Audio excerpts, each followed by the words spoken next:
All right, this gentleman is certainly no stranger to the Cinematheque. He's been a guest here on many occasions, and we even had a retrospective of his films a couple years ago, and it would take way too long to list them all. So let me just say, ladies and gentlemen, the man who gave you Raquel Welch in a wetsuit and Soylent Green his people, Mr. Richard Fleischer.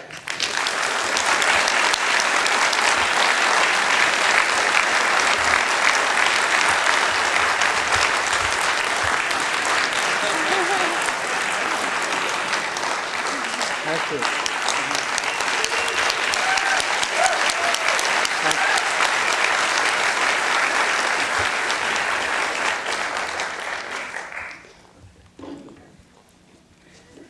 It's a lot of bull.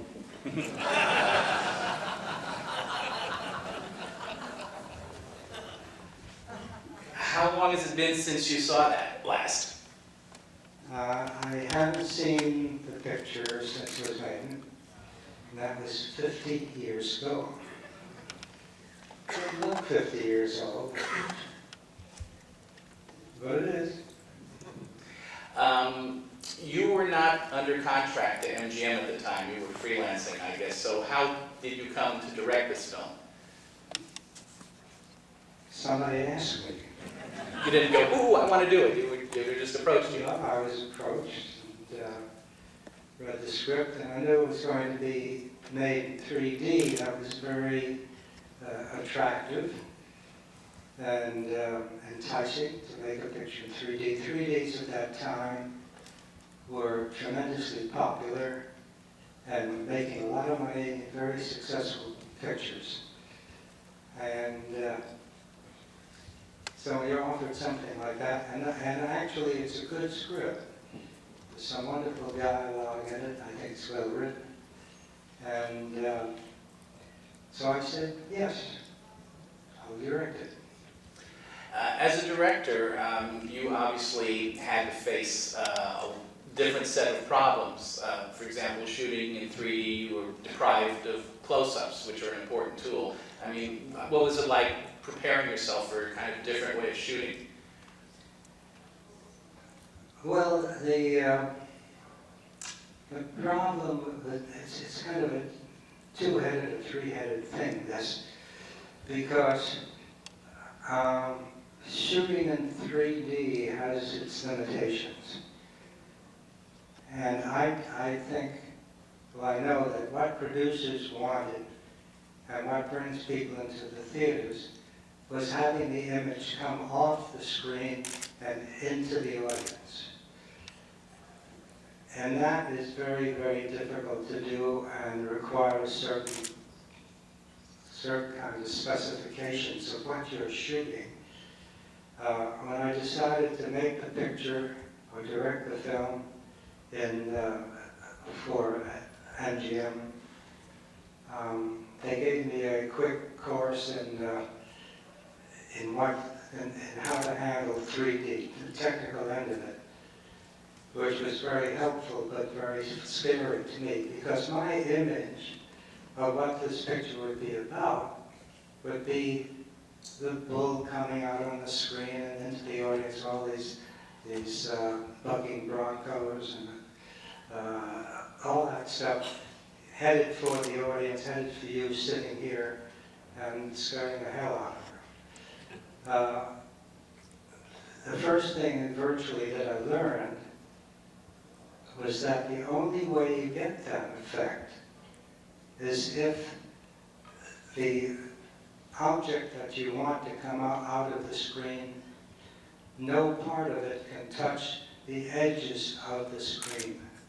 Because when that happens, the image optically jumps back into the picture and does not come out.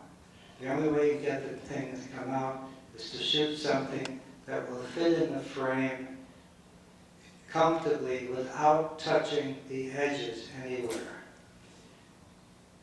Well, when I learned that, I could just visualize now a very small bull coming through the screen to scare the audience.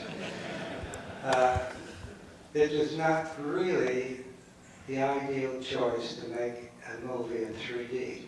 I was surprised how good it looks the roundness of the figures and the actors has a great realism to it. But getting the special effect that everybody wants to see, which is getting scared by the picture and have these things come out at you, is not evident in this film because it wasn't possible to do it with the large objects I was working with. Before the picture started, I went to Florida to Epcot and see the Disney 3D that they have there. And that is terrific. That is just how it was then, I don't know what it looks like now. But it was just wonderful. It knocked your socks off when you saw these. And they got these things out into the audience. But it cost them a lot of money. It cost millions of dollars, which we didn't have to spend. And I just was not able to get anything coming off the screen the way I wanted it to. Well, Barbara Lawrence came off pretty good, I think. Yeah, well, yes. Was there, I mean, the barroom brawl obviously had a lot of stuff. Was there? That was put in really so that I could get something to come off the screen. And the fight, I think, is kind of a funny fight, with that going on in the background and the serious talk going in the foreground. So it was fun to it too, but there were a few angles where a hoof or a foot or a hand came out. But that really wasn't what I was after for the whole picture. Was there any pressure on you from the front office to say, you got to put more gimmicks in, we don't care, you figure it out, you know, or were they satisfied pretty much with? But they were polite about it. But but every producer would do that. I mean, they want to see things come off the screen, and all you can say is it can't be done. Not with what I've got to handle here. So there you are. Now, was that a real arena, or was that constructed for the picture? No, that's the arena in Tucson, Arizona. And we shot during the actual rodeo. We were very lucky to find a rodeo that was available, and shot the whole thing. The big problem, this is kind of an interesting episode here. I came down to Tucson ahead of the start. That was the first thing we shot in the picture, was the rodeo. So I went down early to look at all the animals they had that were going to be in the rodeo. This is a troupe that travels all over the country with these very wild beasts. And I was there kind of doing casting for the picture. And what I was really looking for was for number 33. And that's the name in the picture. His real name was number 48, but I didn't know that. Anyhow, I wanted to pick out a bull for the climax of the picture that would be the villain all the way through, that every time you saw him, you knew somebody's going to get killed or damaged or hurt and injured, and that this was a terrible animal to work with. Well, I found, after we started shooting the picture, now incidentally, this bull had certain characteristics which I felt were important, because no other bull should look like this bull. Well, every bull, absolutely every one, had broken horns, except this one bull, which made him already unique. He had a very big white forehead, which no other bull had. And he had other features which made you recognize him immediately when you saw him. But he was not a very vicious animal. And we had trust another bull as much as we could, but I figured no other bull looked like this facially. So I decided that I'd make close-ups of this bull when the rodeo was over and do a day of things with the actors and this bull. The bull was not a big jumper. We had to use a few little cattle prods to get him to move around. Anyhow, I shot the whole area, the whole rodeo. We had thousands of people there, as you saw. And then the rodeo finished, and everybody went home, and I was left with my star to do close-ups of the bull. And they were very important because without those, you really couldn't put the sequence together without building the strength of that bull. We had built a special, like a stateroom or a dressing room for this bull because we didn't want to mix with the other animals. He liable to break a horn, liable to get in a fight and injured. So I didn't use that bull for close-ups until the last thing I was going to shoot, the picture. And everybody was waiting for the big day when we would do that sequence or those series of shots. And we did a little ceremony out of it, and we all gathered around the front of this dressing room, and I gave the command, open the gates for the great 48, which was the real name of the bull. They opened the gate, the bull took a step out and dropped dead. That is the absolute truth. It died, dropped dead right there. And then, we had to now try to duplicate that bull's dead. And the bulls didn't like that. So, anyhow, it was a big problem. But there's a picture of me somewhere sitting on the bull with my head in my hand. It's pretty, the incongruity of it just kills me. You think that I came there and had picked the one bull that would die.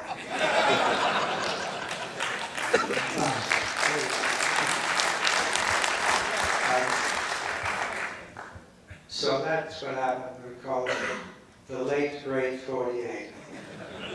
Well, how did you finally resolve it? Did you manage to make up another bull, or? We tried a lot of things. I said, the hell with it. Let's shoot close-ups of bull faces. And nobody tell the difference. We tell the difference because nobody came to see the picture. So, it's too bad, but there you are. It played one day at the Criterion Theater in New York. Not one day, one theater in New York in 3D.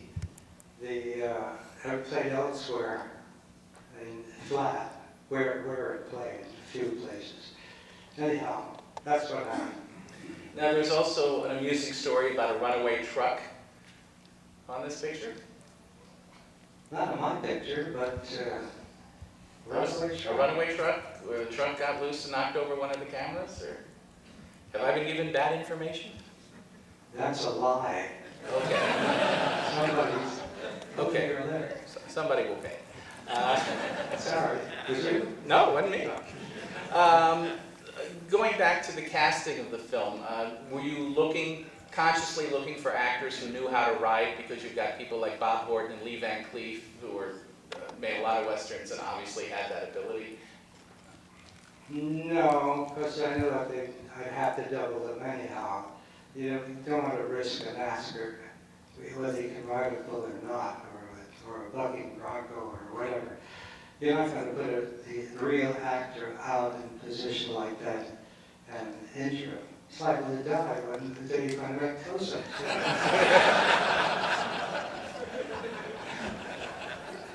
Well, Go figure. you did a remarkable job of doubling, because in some of those scenes, at least in the medium-long shots, it certainly looked like it was those actors. Yeah, it looks like it is now. And then after your first 3D movie, you did your first CinemaScope movie, 20,000 Leagues Under the Sea, and that must have presented all. Yes, definitely.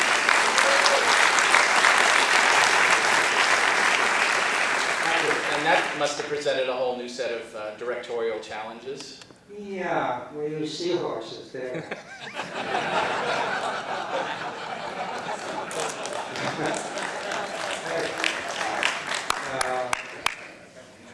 That was quite a different project, and very, very difficult to make. Do we have any questions for Mr. Fleischer? Down here. I've only saw this once, maybe 20 years ago on TV, then I saw it now. I think it's just a wonderful movie. Why do you think people stayed away? This gentleman asked, why do I think people stayed away? I've noticed a funny thing about 3D. 3D, in my opinion, an observation, is a fad. And audiences do not want to wear glasses. And the fad, starts out very hot, and everybody goes, and then suddenly, it's very weird. It's like somebody pulled a switch and everybody stopped going, said, the hell with it, no more, we've seen enough 3D. And that's happened to me twice. I made a second 3D picture after this, 30 years later. For De Laurentiis. It was the Amityville 3D.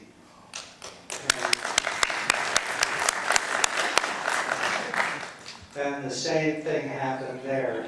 I think on the end of the fad, we fell on our fad with us.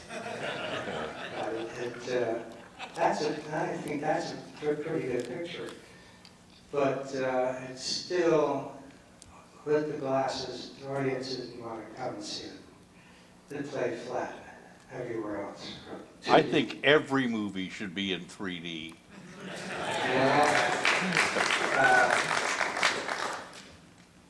I think it adds a lot to the film, whether you get all the effects or not. I think it's very attractive. Anyone else? Up there. There's always been a rumor that Disney wanted to do 20,000 Leagues Under the Sea in 3D. And you being the son of a brilliant man, Fleischer, how do you wind up directing for Walt Disney, being the son of his biggest competitor? The question was, is the rumor true that 20,000 Leagues Under the Sea was originally intended to be 3D? And we'll go ahead and answer that one, and I'll repeat the second question. Not to my knowledge, and I came in on the beginning, before the script was written, and stayed 2 years on the picture, and I never heard that. It was not under consideration, that to my knowledge. And the second question was, how does the son of Max Fleischer end up working for Disney? Well, it's an interesting thing. You probably know that my father and Walt Disney were great competitors and dirty trick players on each other, and there was no love lost between them. And it was a great surprise to me when one day here in California, my father was living in New York. I got a call to Walt Disney would like to talk to me in his office. And would I come up and speak with him? I said, of course I would. So I went up to Disney Studios, met Walt, and they explained to me what they were going to do, 20,000 Leagues Under the Sea. It was the most expensive picture ever made up to that point. And it was the first all live action film for Disney Studios. And it was a terrific thing, and I saw that. He had a big picture of, or a big painting of the Nautilus up on the wall, just for me. So I said to him, well, you do know who I am, don't you? He said, yeah, I know. I said, well, would you tell me why you selected me to direct this very important film for you?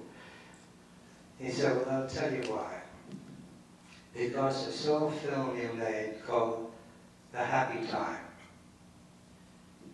And the leading actor in that film is the young man, Bobby Driscoll, who has made a couple of pictures for us where we mixed live action and animation mixed together. And he said, I just want to tell you, I saw your picture, Bobby Driscoll, and anybody who can make an actor out of Bobby Driscoll can be a great director.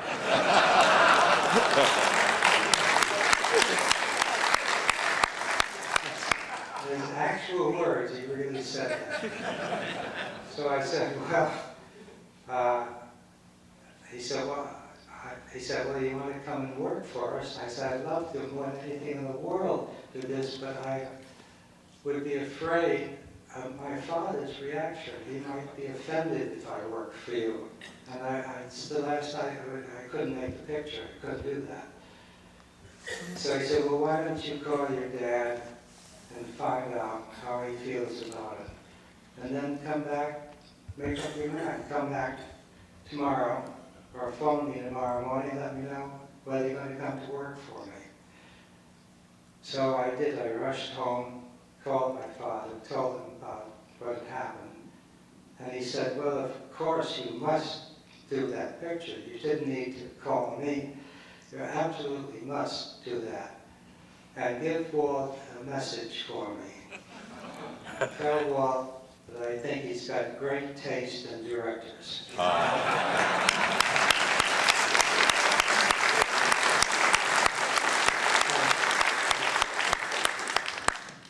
just want to finish that with the fact that they finally did meet here in California, and they liked each other. My father was retired by that time, and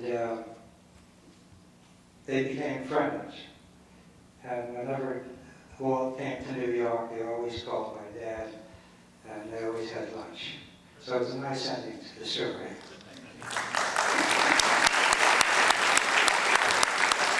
And I sent to the picture too, because it was a pretty good movie. You mean all the years that they were competing, they never actually met face to face? That's right. They Wow. did that. I never knew Yeah. that. Anyone else? Up here. Okay, my glasses are off, so it's a little tough. Go ahead. Of your two 3D pictures, which one do you think was easier to shoot, and which one is your favorite? Of the two 3D pictures you made, which was the easier to shoot and which is your favorite? Well, I think the Amityville picture is a better movie. The technique of making it was not as good as this film.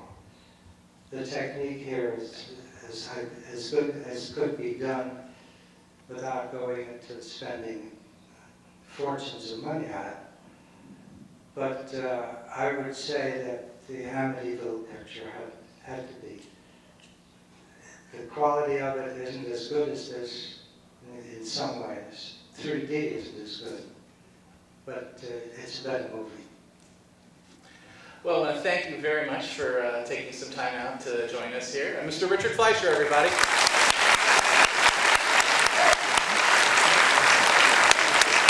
Thank you very much. I love you all.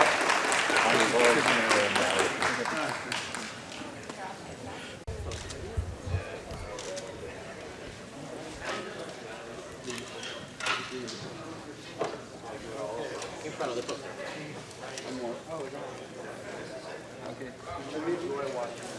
Yes, Joe. I'm surprised at the difference. Yeah? Yep.